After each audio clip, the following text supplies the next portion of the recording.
Est-ce que vous y voyez bien? Oui, Parfait. Voilà, alors, c'est la présentation d'aujourd'hui.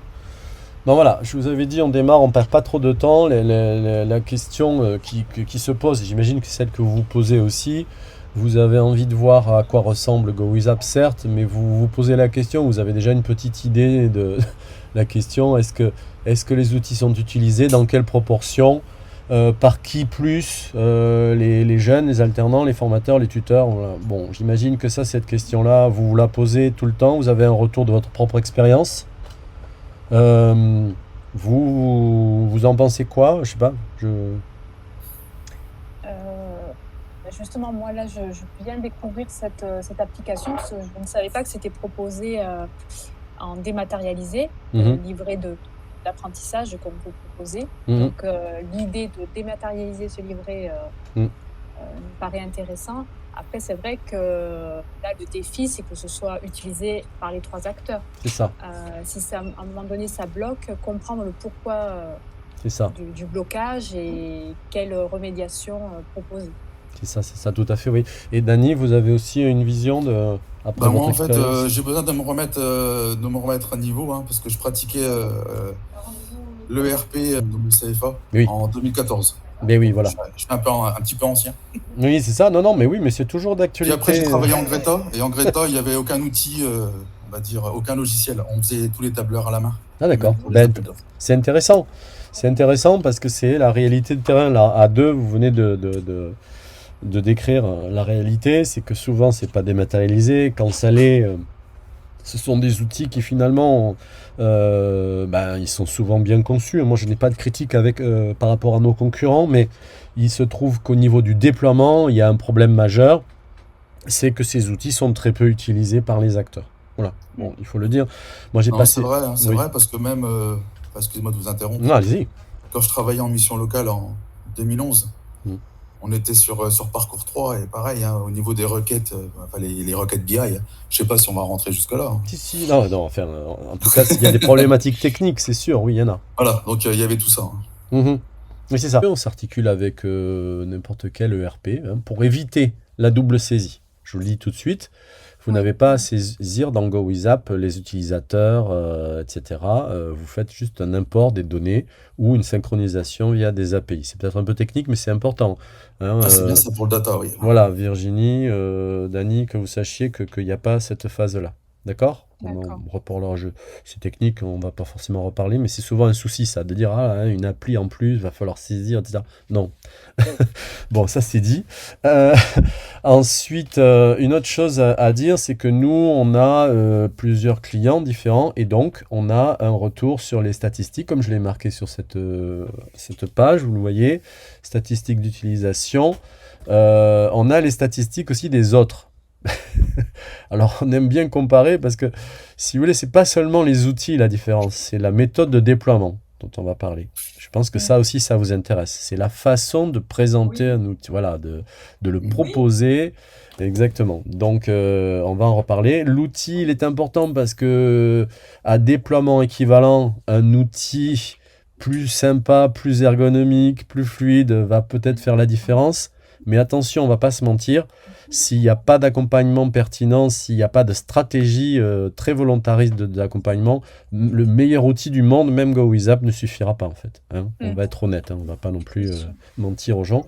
Donc ça, c'est clair. Donc par exemple, les statistiques, on a, je ne vais pas forcément citer les noms, mais on a un très gros client dans le bâtiment qui a une application existante hein, qui est fonctionnée en théorie pour tout le réseau et puis aussi pour leurs 2500 apprentis. Ils avaient moins d'1% de connexion des entreprises et ils avaient vraiment 20% d'utilisation par les autres acteurs. Donc c'est quand même pas facile, quoi. Hein. On travaille pour des pourcentages plus élevés. On a des pourcentages équivalents sur d'autres outils. Je ne vais pas dire tout le temps les noms, etc. Mais on a vraiment souvent du très faible pourcentage. Je parle de l'ensemble de l'établissement. Ah, il y a toujours un formateur un peu dévoué, quelqu'un de volontariste qui va réussir à faire grimper les statistiques pour un groupe par-ci, un groupe par-là. Mais quand on regarde l'ensemble d'un établissement, on a du mal à créer une dynamique dans l'établissement. D'accord? Alors, je ne sais pas si vous avez déjà des retours de ce genre-là, vous, c'est ce que vous sembliez dire, Dany. Ah ouais, parce que en fait, je faisais aussi du benchmark en chambre de métier. C'est vrai que c'est pas simple aussi. Ah oui, ah ben chambre de métier, ça c'est bien. Oui, oui, moi aussi j'ai travaillé en chambre de métier, donc ça me permettra d'échanger à ce sujet-là. Voilà, tous les secteurs, la difficulté c'est que les formateurs, on le constate, sont très occupés par les aspects pédagogiques. Donc nous, ce qu'on peut dire, c'est que GoWithApp, on a des clients différents avec des pourcentages différents, mais on a des moyennes qui sont intéressantes. Alors le plus surprenant déjà, ce sont pour les jeunes. Les jeunes s'en emparent très vite parce que c'est un outil, on va le voir. Et vous allez comprendre pourquoi ils sont à 80, entre 80 et 90. Ce matin, je faisais les statistiques d'un gros client avec 700 apprentis. 91% de remplissage par les apprentis. Encore une fois, sur l'ensemble de l'établissement, ce qui est, les jeunes n'ont aucune difficulté parce que c'est une interface qui leur rappelle les standards des autres applications. Vous allez voir, que ce soit pour la messagerie, que ce soit pour la navigation, les swipes, le glisser, tout ça. Ils savent ce qu'ils font toute la journée sur d'autres applis, donc ça leur parle et c'est facile.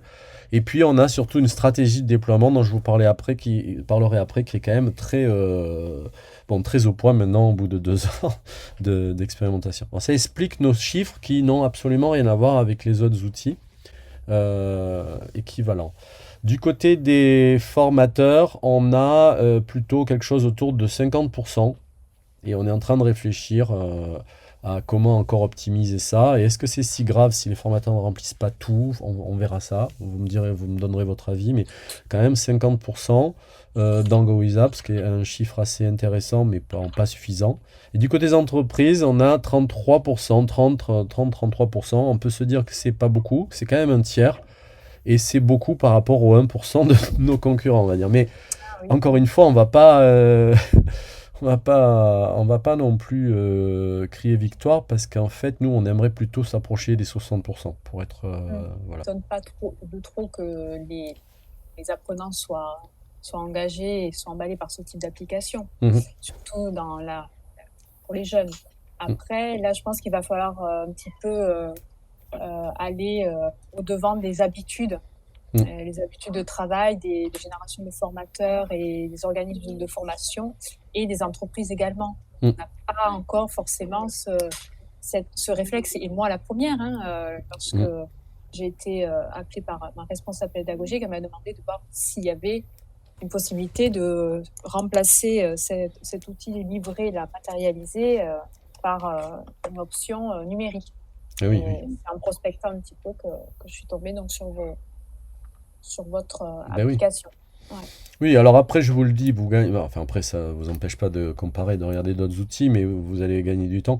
Il y a des outils, souvent peu d'outils smartphone. On a des outils ordinateurs qui existent. Ce qu'on appelle les versions responsives, c'est-à-dire qu'on essaie de l'utiliser sur le téléphone, mais nativement, ça a été développé pour l'ordinateur. Alors, ça passe plus ou moins bien, mais c'est quand même un peu galère.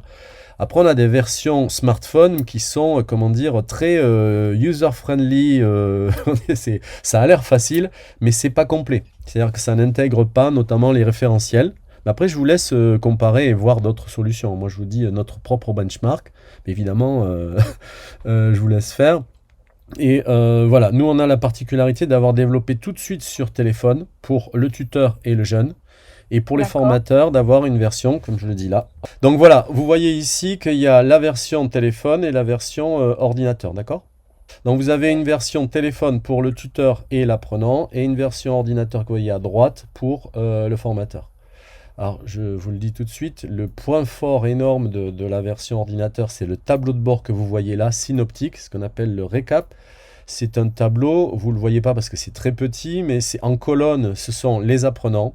Et en ligne, ce sont les objectifs du référentiel, que ce soit des activités ou des compétences. D'accord? Ça vous parle toujours? Donc ce tableau-là, c'est très très confortable pour les formateurs. Si on pouvait leur donner sans qu'ils aient rien à faire, eux, ils seraient contents. Le seul truc, c'est savoir qu'est-ce qu'on peut leur donner à faire de minimum. Et on a une bonne nouvelle, c'est qu'en fait, on a tellement poussé la logique qu'on a fini par trouver une solution pour qu'ils aient quasiment rien à faire. Vous allez voir. Alors vous vous dites, tiens, mais c'est quoi le tour tour de magie. On a beaucoup réfléchi à ça. Et cet outil-là les intéresse parce que ça leur donne une vue synoptique, un pilotage très confortable de leur groupe, de plusieurs jeunes à la fois. Vous voyez les couleurs qui symbolisent l'acquisition des compétences. Je commence par la fin volontairement, hein, c'est-à-dire quelle est l'utilité pour les gens et quel est leur degré d'appropriation des outils liaison et de celui-là en particulier. Et ensuite, je vous montrerai comment ça fonctionne. Vous voyez, ça c'est mon a priori. Donc ce tableau de bord, un formateur, il voit un point vert, il sait que cette compétence, elle est maîtrisée par tel jeune. Si c'est rouge, elle est pas, non seulement elle n'est pas maîtrisée, mais elle est à maîtriser. Elle est demandée en entreprise. Si elle est orange, elle est en cours d'acquisition. Voilà, si c'est bleu, c'est que c'est une activité qui n'est pas réalisable en entreprise. Ça arrive. Et dans quasiment aucun outil concurrent, je ne vais pas sans arrêt, je ne vais pas taper sur nos concurrents, mais c'est juste pour nous démarquer, pour bien voir que le souci de savoir si une activité est réalisable en entreprise, il est rarement matérialisé dans les outils de liaison. Nous, ça a été très important de le mettre. Donc s'il y a un point bleu, ça veut dire que cette activité pour ce jeune-là, elle ne sera pas réalisable en entreprise. Et il vaut mieux le savoir à l'avance. Vous voyez ? Oui, c'est pas mal. Ouais. Voilà, ça, oui. Signaler, ouais. C'est ça, il vaut mieux le savoir. Alors bon, souvent c'est implicite, on est là, ah oui, zut, c'est vrai, tu l'as pas dans ton entreprise, mais on l'a marqué nulle part. Et on a du mal à mettre tout ça en musique après avec les groupes, et ça va se corser parce qu'on va quand même à un moment donné faire travailler les jeunes entre eux. Et ce genre de tableau sera encore une fois, très puissant et très confortable pour faire travailler les jeunes entre eux. Les points gris, ce sont les jeunes qui ne sont pas encore auto-évalués. Auto-positionnés, on va le voir, c'est le point de départ. Et le point gris, c'est peut-être le plus important, parce que c'est celui qui nous montre que le jeune n'a pas commencé, on va pouvoir le relancer et on ne va rien lâcher. Et c'est ce qui fait que le tableau se remplit. C'est qu'on a un indicateur qui n'est pas rempli. C'est le début. Parce que si on ne sait pas qu'il n'est pas rempli, ça va être difficile de le faire remplir. Je ne sais pas si vous me suivez. Oui. Ah oui, non, mais c'est bon pour l'évaluation formative. Voilà, exactement. C'est la même logique. Alors, on a tout mis dans un même tableau. Vous voyez, par exemple, j'anticipe une slide ultérieure, mais c'est vrai que ce tableau permet au formateur de faire d'une pierre 3 coups. Relancer les retardataires, identifier les activités qui ne sont pas réalisables en entreprise, même 4 coups, identifier en rouge les activités qui sont urgentes en entreprise, c'est important parce que ça va aider les jeunes à réussir plutôt qu'abandonner, si vous voyez ce que je veux dire. Et puis ensuite, le niveau d'acquisition vert, jaune, rouge, donc, qui permet de faire travailler des jeunes en avance, vert, avec les autres. Et donc on peut imaginer de la pédagogie entre les pairs aussi avec ce tableau-là. Donc vous voyez, je commence par la fin parce que c'est très motivant pour les formateurs. Et là, les formateurs nous disent, oui, d'accord, mais c'est super ce tableau, mais alors quel boulot pour le remplir ? On va pas pouvoir, nous, on n'a pas le temps. Alors, devinez ce qu'on leur a dit. En fait, c'est une astuce d'animation. On va pas le faire aux formateurs. Donc, à votre avis, on va le faire à qui ? À l'apprenant ? Par l'apprenant, oui, tout à fait. Alors, au début, on culpabilisait, on se disait, est-ce qu'ils sont fiables ? Est-ce qu'ils vont vouloir ? Est-ce qu'ils sont capables ? On s'est posé plein de questions comme ça d'adultes. Et puis finalement, on s'est aperçu dans la pratique qu'ils le font très très bien. Et puis s'ils se trompent, c'est pas si grave que ça. On va les recaler après. C'est un process dans lequel on va miser sur un auto-positionnement précoce dès le début de la formation. C'est ce qui va initialiser la phase d'appropriation de l'outil. Par tout le monde d'ailleurs. Donc c'est très fort. Je vous lâche un mot là. C'est l'auto-positionnement. C'est à la fois de l'auto-évaluation. Est-ce que je sais déjà faire ou pas ? Comme souvent un auto-positionnement. Mais on ajoute 2 questions à ça. C'est est-ce que l'activité est réalisable dans mon entreprise ? Et puis surtout, avant même de savoir si c'est réalisable, c'est connaître les urgences, savoir de quoi l'entreprise a besoin, sur quoi elle compte pour moi. Enfin, je veux dire, sur quel point elle veut que je sois efficace le plus vite possible. Ce sont les points rouges avec éventuellement des dates. Donc, et puis c'est bien comme ça, l'apprenant, il est vraiment acteur de son parcours. Voilà. Oui. Alors, on fait Ça suppose juste qu'ils connaissent bien son référentiel et les attendus à la fois de la certification et à la fois de l'entreprise. Très bonne remarque, Virginie. Après, c'est le rôle du formateur. C'est dans la logique, c'est vraiment les questions qu'on se pose au fur et à mesure. Un petit étayage, façon de parler. Bon. Ouais, Là, je formalise, hein. mais oui. Alors, vous avez tout dit quasiment parce que, en fait, nous, en remontant la piste de cette réflexion, qui n'est jamais que votre pratique réelle, hein, de terrain, bon, nous, on ne fait que suivre ça, pour pouvoir dire si une activité est réalisable en entreprise ou si l'entreprise en a besoin, évidemment qu'il faut comprendre ce que c'est. Il faut l'avoir identifié avant. Donc, c'est ce qui fait que des jeunes, si on n'a pas pris le temps de cet étayage, comme vous dites, Dany, eh ben, ils vont nous dire moi je veux bien faire tout ce que vous voulez, mais j'y comprends rien à votre truc. Donc, il y a une phase dans laquelle ces séances d'auto-positionnement, elles vont autant servir à s'approprier le référentiel, et on va voir ce que fait l'outil pour aider les jeunes à s'approprier le référentiel, que à réellement préparer l'auto-positionnement, voire le réaliser. D'accord? Et vous avez raison, c'est une très bonne remarque.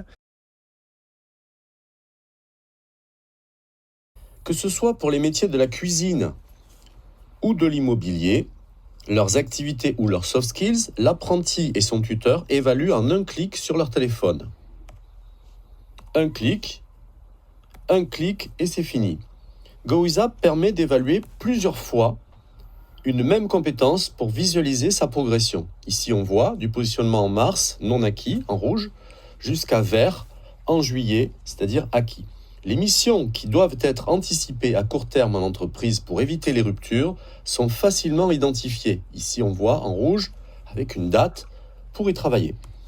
Dans le carnet de liaison, on accède aux appréciations par période, au planning de l'alternant, au cahier de texte, aux notes et aux absences. On a volontairement fait quelque chose de très court pour ne pas faire une visite guidée d'un quart d'heure. C'est pas le but, c'est d'avoir une vision déjà de la simplicité de l'outil et en même temps de sa complétude. Est-ce que c'est clair pour vous, cette interface qui est celle de l'apprenant et du tuteur en entreprise, sur téléphone? Oui, oui, oui. Oui. Ah oui, je trouve ça très pratique, hein. Ça change par rapport à ce que j'ai connu il y a quelques années, hein. Dans Oui. mon activité de développeur de branche, hein, quand j'allais sur le terrain visiter les entreprises et qu'on remplissait les carnets d'apprentissage. Ce qui est très clair dans toutes nos enquêtes et tout notre travail avec nos utilisateurs, le retour massif, c'est très simple. C'est simple, c'est facile. C'est direct, ça prend pas beaucoup de temps. Donc moi, je suis très content que vous ayez dit spontanément tous les deux tout à l'heure, ah oui, d'accord, c'est bien l'autopositionnement, mais enfin, il faut quand même que les apprenants s'approprient le référentiel. Ça m'arrange, parce que c'est justement un des enjeux prioritaires de notre accompagnement, c'est qu'on se sert de GoWizApp pour aider les jeunes à s'approprier le référentiel. Évidemment, ce n'est pas l'objectif premier, mais c'est un préalable, parce que sinon, jamais ils seront assez autonomes pour s'auto-positionner. Vous voyez ? Donc, et alors, on aura fait d'une pierre deux coups, parce que ça nous arrange aussi par ailleurs qu'ils s'approprient le référentiel. Pas seulement pour remplir GoWizApp, pour anticiper ce qui se passe en entreprise, c'est aussi pour la suite de la formation. Nous savons, vous et moi, que c'est beaucoup mieux quand un apprenant connaît le référentiel, parce qu'il va mieux se repérer dans les compétences, il va mieux comprendre ce qu'on va lui expliquer, il va mieux se prendre en main dans sa propre progression.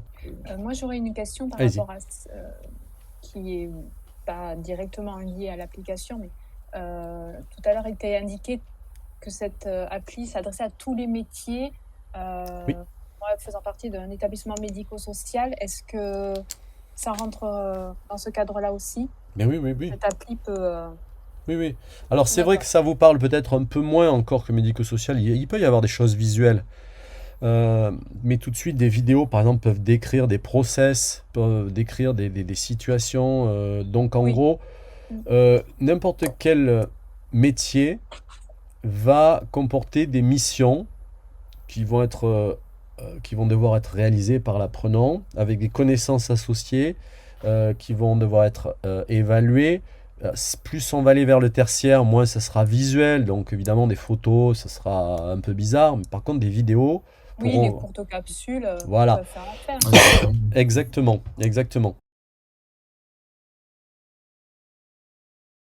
Il y a des formateurs qui souhaitent évaluer dans GoWizApp, d'autres évaluent dans d'autres outils, comme par exemple Val Software, ou des LMS. Ils évaluent déjà, donc ils ne souhaitent pas réévaluer dans GoWizApp. Donc, on va les dispenser. Ils pourront le faire ponctuellement. quand ils pensent que c'est nécessaire, quand ils ne sont pas d'accord avec l'évaluation du jeune. Mais d'autres vont réévaluer ou vont évaluer nativement dans GoWizApp. Ils peuvent le faire, il y a une fonction d'évaluation individuelle ou par lot. Je peux évaluer, par exemple, je fais un atelier et j'ai 15 apprenants et j'en ai 12 qui ont acquis et 3 qui sont en cours d'acquisition ou 3 non acquis. Ben, je vais pouvoir évaluer les 12 d'un coup. Sachez que dans cette interface web, il y a 3 fonctionnalités importantes. C'est ce récap, la messagerie globale pour pouvoir communiquer avec tout le monde, y compris avec des fichiers joints, etc. Et l'évaluation individuelle ou par lot. Alors ici, vous avez des tutos à chaque fois. Dans chaque application, que ce soit sur le téléphone ou sur le web, il y a des tutos très bien faits. Hein. En 3 minutes, le formateur, il sait ce qu'il a à faire. C'est pas ce qu'on vient de voir, hein. C'est plus détaillé. En 3 minutes, le formateur sait exactement tout ce qu'il peut faire, ce que je viens de dire, et comment le faire dans l'appli, bien sûr. Ok. Est-ce que ça va? Oui. C'est bon? Bah, j'avoue que ça fait rêver. Hein. C'est Moi super. qui ai envie de revenir sur le terrain. Là. Bon, eh ben alors écoutez, mais vous revenez. Ah non, vous mais êtes... ça fait envie, ça, c'est bien ça. Ça donne confiance. Donc là, peut-être que maintenant que je vous ai décrit l'application, le témoignage de CFA va vous intéresser. Qu'est-ce que vous en dites? Ok, oui.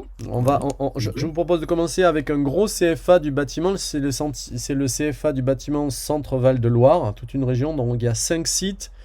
Il y a plus d'une centaine de formateurs, 250 formations, 2500 apprentis. C'est un gros projet. Et je vous invite à voir ce qu'en dit le chef de projet en fait.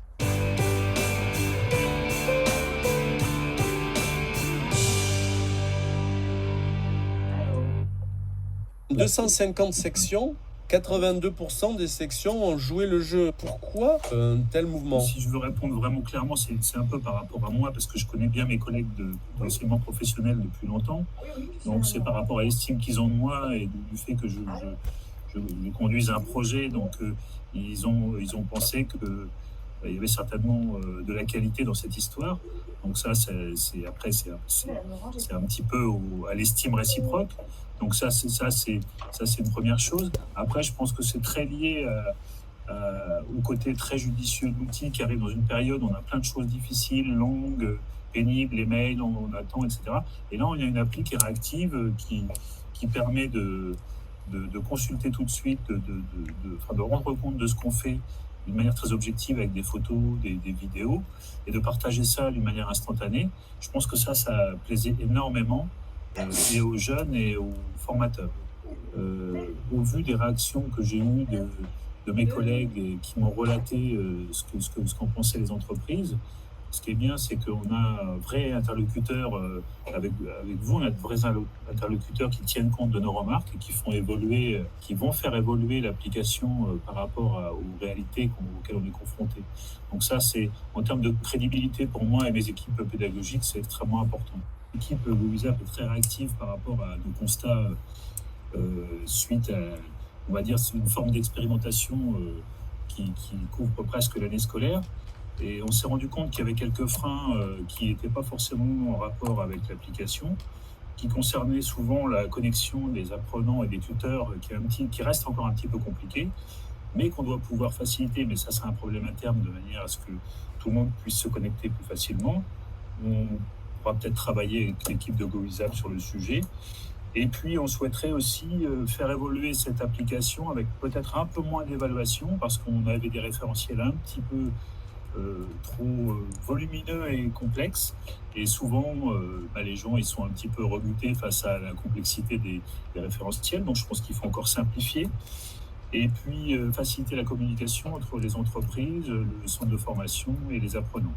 Ça, c'est vraiment le gros point fort de cet outil, et c'est vraiment notre gros besoin, c'est qu'il facilite la communication, que ça soit spontané, que ça soit simple, clair.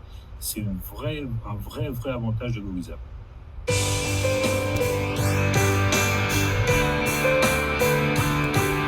Bon.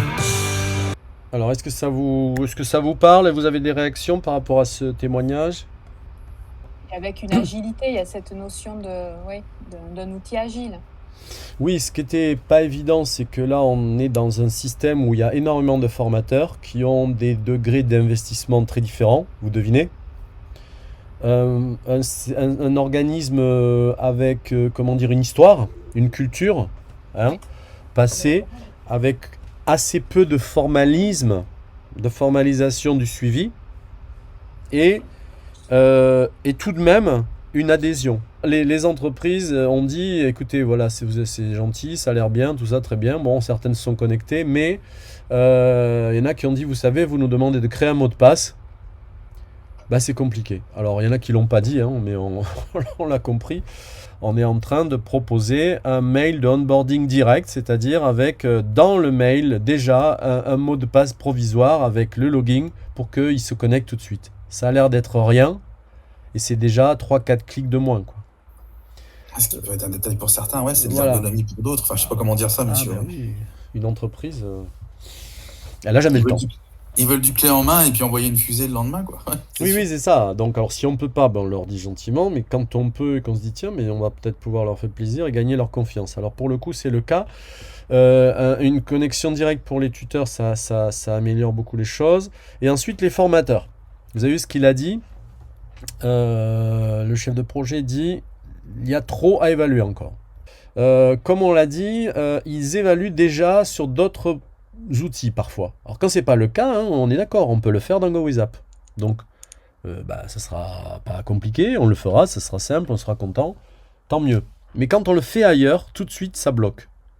On peut pas tellement jeter la pierre à un formateur qui nous dit mais attendez, moi j'ai rempli le site du ministère, j'ai coché toutes les compétences, ok, ensuite je suis allé sur l'outil maison qui est quel module pédagogique, j'ai refait le truc et là vous me demandez de le faire une troisième fois.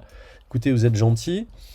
Ah oui, là, Et- c'est un sacré challenge après faire toutes les migrations. Waouh. Voilà, donc nous on s'est dit voilà, quand on est dans ce cas, quand on est dans le cas d'un outil unique, tant mieux, les formateurs évaluent, il faut bien qu'ils évaluent quelque part, pourquoi pas dans GoWizApp. Mais par contre, ou quand ils ont évalué les compétences techniques ailleurs, on va juste les exempter. Et on a une nouvelle fonctionnalité qui arrive là, qui est que quand on clique sur un point là, on rentre dans l'activité et on peut réagir. Donc ça veut dire qu'au lieu de demander aux formateurs d'évaluer tout, comme je vous disais tout à l'heure, là, massivement, etc., on peut leur dire de juste réagir quand ils ne sont pas d'accord. Est-ce que ça vous parle? Le fait que ce soit tacite, tant qu'il n'y a pas de retour. Oui. Ouais, c'est ça. C'est-à-dire que là, par exemple, je vois du vert, c'est vert, je vois un A blanc dedans, alors on ne le voit pas là, mais ça veut dire que le jeune a été seul à s'évaluer, son tuteur ne l'a pas confirmé, et moi je ne suis pas d'accord parce que je l'ai vu en atelier, et cette compétence pour moi, elle n'est pas OK. Bon. Donc, je vais juste cliquer dessus, je vais arriver directement sur la page qui me permet de dire désolé, apporte-moi la preuve, il faut qu'on en parle, moi je mets orange, je mets pas vert. Voilà. C'est tout. Le reste, je vois que c'est vert, je suis d'accord. Là, c'est orange, je suis d'accord aussi. Là, c'est bon, hop, c'est bon, terminé. Donc, on va passer d'un travail un peu scolaire, administratif, qui les rebute et qui doublonne avec leur travail, à un travail d'expertise et de réaction uniquement à des auto-évaluations faites par les jeunes ou confirmées par les tuteurs. Ah, ils sont toujours. Bon, après, ça peut se comprendre. Mhm. Se faire un retour sur investissement chaque fois, oui. Mhm. Passer le moins de temps possible et que ce soit plus opérationnel, je comprends. C'est ça. C'est-à-dire que ça soit C'est rentable. du lean, hein, ouais. Ouais, c'est chaud. Excusez-moi d'être assez familier. Non, non, mais oui, mais facile, hein. c'est ça. Ce sujet est passionnant, mais il exige de nous qu'on soit quand même créatif. Oh oui, ça. Parce que sinon, on va échouer comme depuis 30 ans. C'est-à-dire que ces outils-là ne sont pas remplis. C'était l'intro. Hein. Moi, je le dis. Après, il y a toujours des gens qui arrivent et qui me disent si on a réussi nous à le remplir. Alors, on analyse, on regarde, mais les efforts sont colossaux. En fait, Oui, voilà. c'est un tirage aléatoire, enfin pas aléatoire, mais bon. Ouais. Tandis C'est que, comme lors d'un audit, hein, il suffit de tomber sur la bonne sortie, puis c'est bon. voilà. Alors que là, on est sur 82% de 2500 apprentis. Le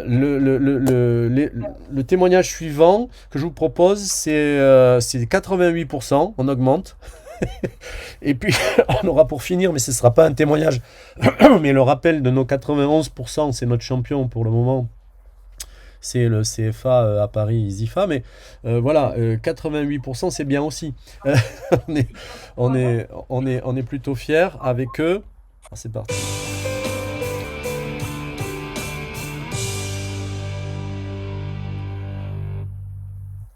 Je regardais les résultats sur GoWithUp et vous avez 100% des sections qui sont remplies et 88% des objectifs, des compétences dans les référentiels qui sont évalués au moins une fois par les utilisateurs. Donc moi je vous pose la question, à quoi vous attribuez cette réussite massive?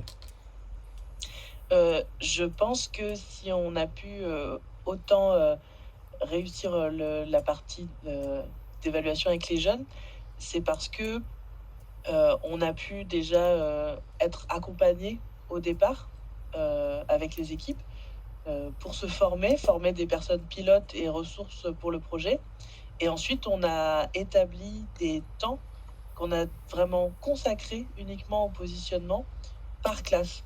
C'est sûr que c'est chronophage, mais en même temps, c'est vraiment efficace parce que on est sûr que ce temps-là est pris pour chacun, pour comprendre, et ça va juste faire gagner du temps et de l'efficacité pour la suite de l'utilisation de l'outil.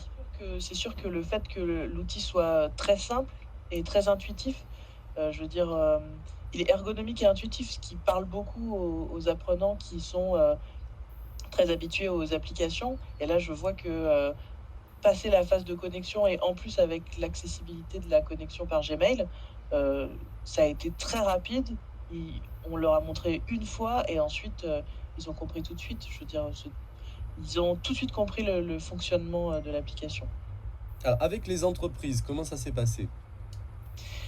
Lorsqu'on a fait la réunion des maîtres d'apprentissage, qui est finalement notre première rencontre certaines fois ou retrouvée pour certains maîtres d'apprentissage, on leur a présenté l'application, on leur a présenté les activités, donc ils ont été plutôt convaincus, ils ont échangé avec nous, mais ce qui a vraiment appuyé le fait qu'ils ont eu envie et trouvé de l'intérêt dans cette application, c'est que dans les semaines suivantes, on a eu beaucoup de relances pour pouvoir avoir les identifiants de connexion. Donc ça montrait leur volonté d'investissement pour cette activité. Fort de cette réussite, de ce démarrage, qu'est-ce qui pourrait être amélioré dans l'application et dans son déploiement? Je pense que ce qu'il faut qu'on essaye d'améliorer, c'est la pérennisation de l'utilisation en créant peut-être des rendez-vous plus réguliers pour permettre aux formateurs et aux tuteurs d'évaluer et de rappeler, d'accompagner de nouveau. Donc, par exemple, la proposition de nouveaux tutos, la proposition de facilitation encore pour le maître d'apprentissage, c'est vraiment bienvenu pour pouvoir rentrer ça dans les habitudes de tous les membres de la formation.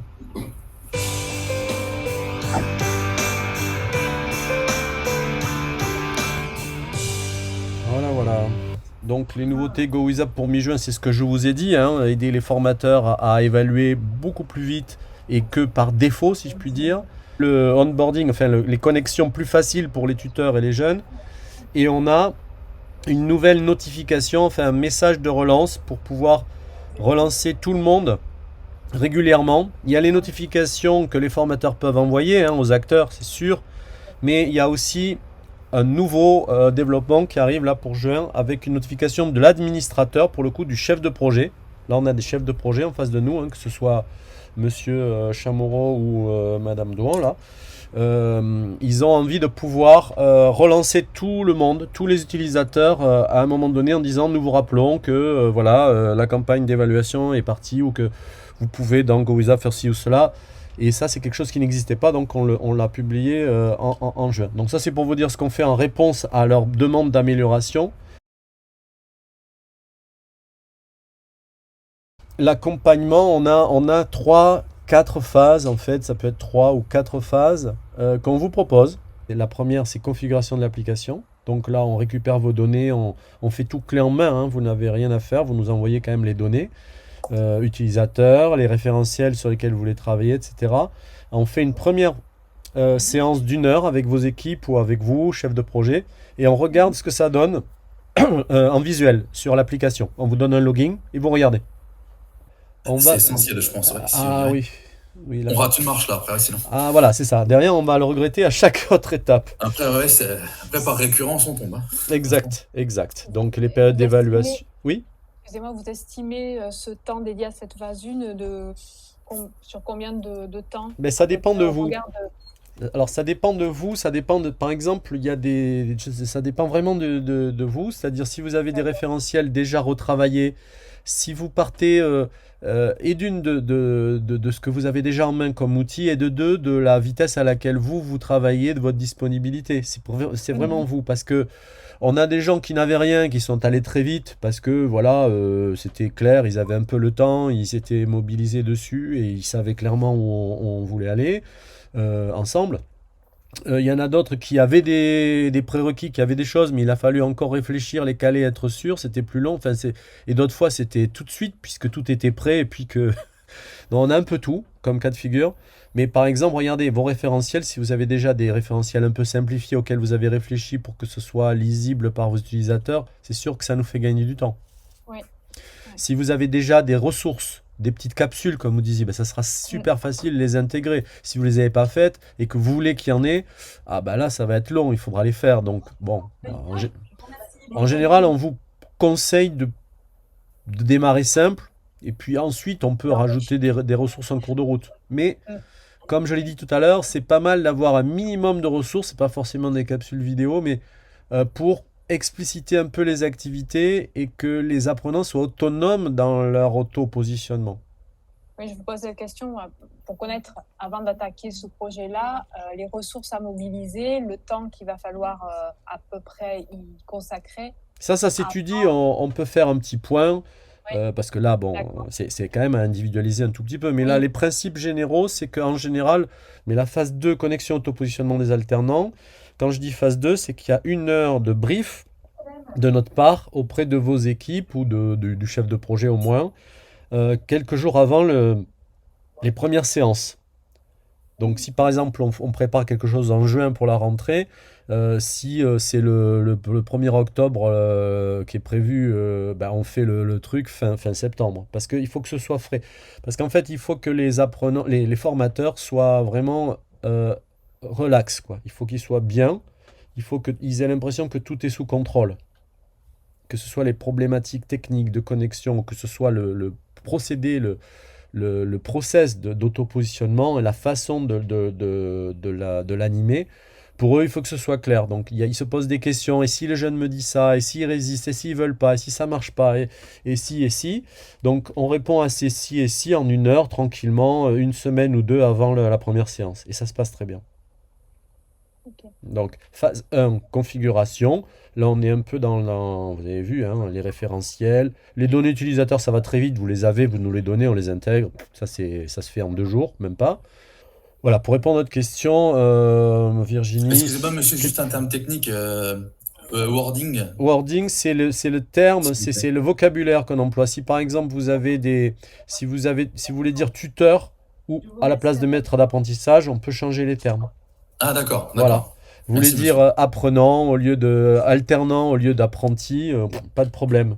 Ah d'accord, non mais c'était juste une précision mais méthodologique. Ah ouais. Alors il y a plein de termes presque tous les termes sont paramétrables dans GoWizApp, plus ça va, plus ça customisé quoi. Ouais, c'est ça. Ben oui, parce qu'on a une version qui est pour l'entreprise, donc du coup c'est plus des apprenants, c'est des salariés, etc. Il faut quand même s'adapter et pas dire n'importe quoi. Mais globalement, on s'aperçoit que la variabilité des termes est de plus en plus...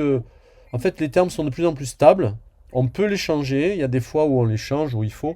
Puis la plupart du temps, par exemple l'évaluation. L'évaluation acquis, non acquis. Vous pouvez dire réussi à la place d'acquis, mais le principe de non réalisable en entreprise, par exemple, c'est difficile de le dire autrement. Mais on pourrait le dire autrement si vous trouvez une formule qui est parlante. Mais ça se stabilise par l'usage, en fait. Voyez ? Ça, Ouais, en France, on n'est pas aussi polysémique qu'en Angleterre, par exemple. Ouais, mais bon, du moment qu'on a le même sens qui Voilà, émerge. et voilà, qu'il y a du sens et puis qu'on se comprend. Voilà, puis c'est c'est ça. dans l'intérêt des jeunes. Oui. En tout cas, nous, on s'adapte et c'est paramétrable par rapport à la culture de votre environnement et de vos clients. Donc, il n'y a pas de souci de vos interlocuteurs. Ça, c'est la phase 2, l'autopositionnement. Et vous avez bien compris que l'autopositionnement, l'enjeu, c'est que on est du 100% ou du 88% ou du... D'accord en quelques jours. Déjà. En quelques jours. Bah oui, puisque l'autopositionnement, il est total. C'est-à-dire qu'on demande aux apprenants de comprendre chaque élément. Ça ne veut pas dire de savoir le faire, bien sûr, mais de comprendre, d'identifier chaque activité du référentiel et de dire s'il se fait ou pas en entreprise, si c'est une urgence pour son entreprise et si déjà par hasard il sait un peu faire les choses ou pas. Et donc, quand on a fait ça, l'apprenant, lui, vous allez voir, c'est en binôme. Enfin, vous allez voir, je vous le dis, c'est en binôme. On leur propose vraiment de le faire en binôme. Et les apprenants, par exemple, sont 2 à 2. Puis ils discutent entre eux. Alors ça se fait dans ton entreprise, ça. Mais qu'est-ce que c'est? Alors ils s'aident à comprendre, ils s'aident à se positionner quand ils savent. D'accord. Voilà. Quand ils savent pas le faire, on leur donne un délai pour qu'ils puissent aller enquêter dans leur entreprise, passer un coup de fil ou on leur laisse passer une alternance pour qu'ils puissent le faire. Mais en tout cas, dès le début du parcours, il faut qu'ils aient une vue globale de ce que sont les activités du référentiel et de si elles sont réalisables, urgentes ou déjà un peu maîtrisées par eux. Terminé. Et ça, c'est un peu le secret de GoWithApp qui fait que dès le début, on a entre 80 et 100% d'appropriation et d'auto-positionnement pour chaque activité. Donc, on ne doute pas qu'ils seront autour des 100%. Ils vont transformer les serres, je pense. Oui. Ah ben, on veut. En plus, eux, ils sont à 33% pour les entreprises. Donc ça, c'est quand même vraiment pas mal, etc. Donc, vous avez compris, la phase 4, c'est celle de la pérennisation d'un calendrier de relance. Il ne suffit pas de commencer bien. Il ne suffit pas de commencer très fort. Là, au bout de 2 mois, on a des auditeurs Calliope. Vous voyez, donc vous savez ce qu'est Calliope, oui, j'imagine, tous autant que vous êtes. Donc, on a des auditeurs Calliope qui passent et qui disent ça, alors j'ai jamais vu un outil autant rempli. Dixit, hein. Enfin, c'est la phrase exacte qu'ils disent. Parce que c'est vrai, parce que quand même c'est impressionnant, un outil rempli à 80%, 90%. Effectivement, est-ce que ça vous est possible de me transmettre ce support que je vais présenter à ma responsable pédagogique? Oui, bien sûr. Un petit peu, bien sûr. Faire un compte-rendu de votre présentation. Ben avec plaisir, bien sûr. Merci. Donc voilà, l'évaluation en un clic, comme vous avez vu. Le contenu, alors vous voyez d'ailleurs plus visuellement, ici vous voyez les illustrations, les photos, les vidéos, les documents. Et ici la description escamotable, vous voyez, voir plus en rose. Si je clique sur voir plus, hop, il peut y avoir toute une page qui se déroule avec des indicateurs, un descriptif de l'activité. On est arrivé déjà à la fin de la présentation avec les ouvrages de référence qui nous guident et puis nos clients, vous voyez, qui sont quand même nombreux, et nos partenaires qui sont les OPCO, les régions, de grosses entreprises, etc. Voilà. Est-ce que c'est clair la présentation? Est-ce que vous avez... Non, là, c'est vraiment... Vous avez vraiment bien pris le temps. Hein. Pour ma part, c'est, on va dire, limpide. Hein. Bah, tant mieux. Je pense que c'est tourné vers l'avenir. Hein. De toute façon, c'est ce qui va se faire de plus en plus. Et c'est même ce qui se fait à l'heure actuelle. Hein. On a tout intérêt à travailler comme ça, hein, tout en démat.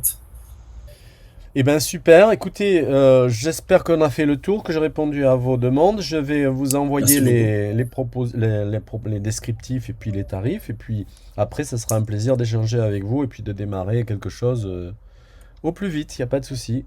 On est dispo, toute l'équipe. Merci beaucoup pour cette Merci beaucoup en tout cas. Merci Virginie. Merci Dani. Au revoir. Au revoir.